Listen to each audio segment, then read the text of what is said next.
Two times. Thank you, ladies and gentlemen. Welcome to the report. Welcome to the report.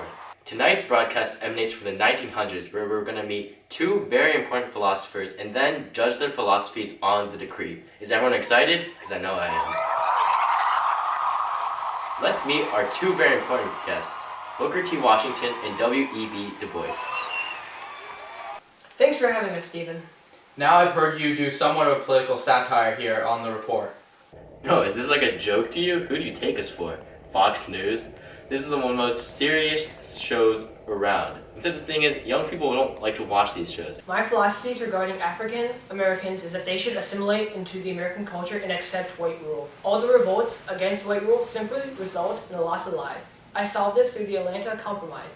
In the Atlanta Compromise, a few other black leaders and a few Southern white leaders came together and made a compromise. Southern blacks would submit to white rule and discrimination and segregation, but in return, they would be provided with basic education and due process and law. It seems like such a huge trade-off for such a small reward, doesn't it? I beg to differ. If blacks receive basic education, they will be able to become a vital part of the workforce, and America values its workers. America will eventually give them equal rights if they are such a vital part of the workforce supporting the country, thereby supporting my philosophy. Okay, I see. Mr. Du Bois, do you have anything to say about this? Alright. We've heard Washington's extremely radical and hypothetical situation, but all of it comes down at the cost of facing segregation and discrimination. Therefore, I pledge for full equal rights to the African American, along with increased political representation. They should be allowed to vote, and some of the KKK shouldn't be in the way of them getting of what they truly want. So, I've heard your name associated with many things, like the Talented Tenth and the Niagara Movement. Can you explain these for us? Yeah, sure. The Talented Tenth is a group of African American leaders who led the movement for African American civil rights. Through this group of intellectual leaders, African Americans would receive both equal rights and increased political representation.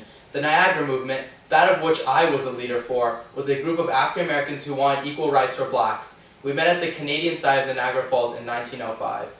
Quite interesting philosophies you both have there. Essentially, what you both want is the same. Equal rights for blacks. But you want to achieve this in different ways. My way is clearly superior to his. My way saves more lives than Mr. Washington seems to think that discrimination, lynching, and the Jim Crow laws are all fine to live, and there's no way that we can tolerate this anymore and let them tear us down. My way may be unfavorable in terms of lives, but is extremely practical. The blacks with the basic education will be able to work their way up into higher political stances. Thank you both for expressing your views on black equality. And thank you all for tuning in to the report.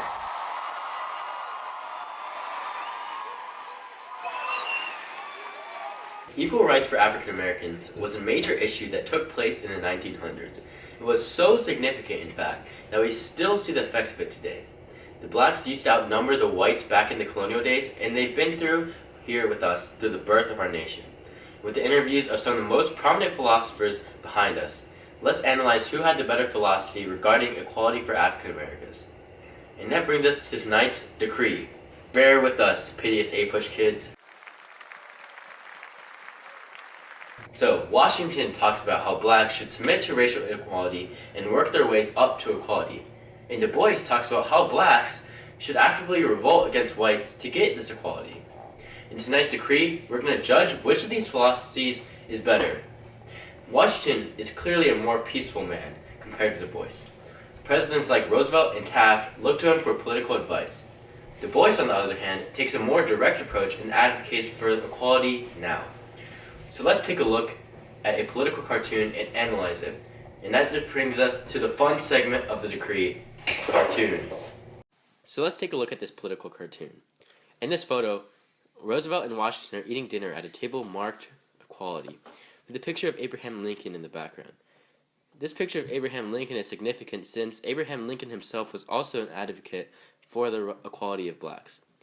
So Washington took an active stance in convincing the U.S. government of giving blacks equal rights. As seen here, he is advocating for the equality of blacks, and Washington wanted to achieve these through very passive means, saying he would rather have discrimination continue but achieve economic independence. And I quote him when he says, "At the bottom of education, at the bottom of politics, even at the bottom of religion, there must be for our race economic independence. End quote. This quote highlights his belief that economic independence is the only way that they can achieve representation. Okay, now let's take a look at this next political cartoon. In this cartoon, you can see that the federal government and the local authorities were doing nothing to stop the crimes against humanity committed upon African Americans. You can make the connection that this led to W.E.B. Du Bois' theory that they cannot count on the government to give the blacks equal rights, like Washington proclaims. The government was biased against blacks, and therefore Washington's theory can be countered in that aspect. Alright, now that we got the cartoons over with, now let's take a look at this picture. So in this photo, Washington is seen giving a speech in front of many African Americans. In the address that he gave to many people, he called for the black progress through education and entrepreneurship. So these are some two philosophies that we need to analyze here. So let's judge these philosophies. And I'm going to need a little bit of help for this analysis. Actually, let's have the cameraman come over here, and since he needs to be in this video anyways. You okay there, buddy? I am. Okay, so can you introduce yourself for us? My name is Yadav Kumar. Why are you so serious? Come on, loosen up, man. So, can you give us your opinion on these philosophies? Yes, Mr. Colbert. I believe that W. Du Bois' philosophy is better. There are many reasons as to why I believe this. First, it provides an extremely radical method of achieving racial equality for African Americans. He advocates a more militant way of getting equality.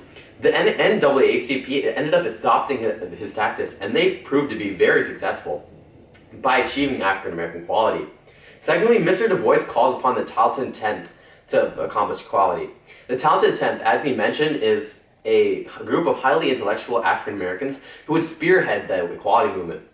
The reasoning behind why they would spearhead the equality movement is because they're highly educated and they're respected by even whites. For these two reasons, I strongly believe that Mr. Du Bois has a better theory regarding the blacks.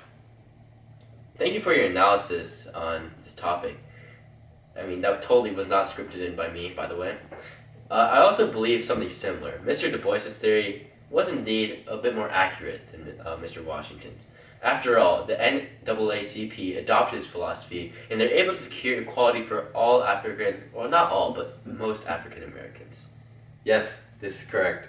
Can I go now? Yeah, go do your camera. Oh, okay, good. So, that brings us to the end of the report tonight. Thank you for tuning in, and good night. Woo!